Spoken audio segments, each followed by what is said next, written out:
গ্যাংটক আসলে বেস্ট সময় এই এপ্রিল মাস। নাথুলা বাসের জন্য সবথেকে ভালো। চারদিকে বরফও আছে। এই যে চায়না বর্ডার, বেশ ভালো রকম দেখা যাবে।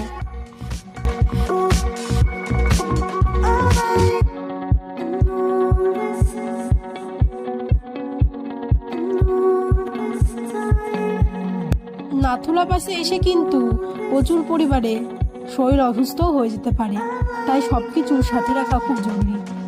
এরপর আমরা কিছুক্ষণ ফটো রিলস তুলে চারিদিকটা ঘুরেই, বেশিক্ষণ যেহেতু থাকতে পারিনি, প্রচুর পরিমাণে বরফ রয়েছে। এই ছোট্ট একটা স্নোম্যান বানিয়েছিলাম।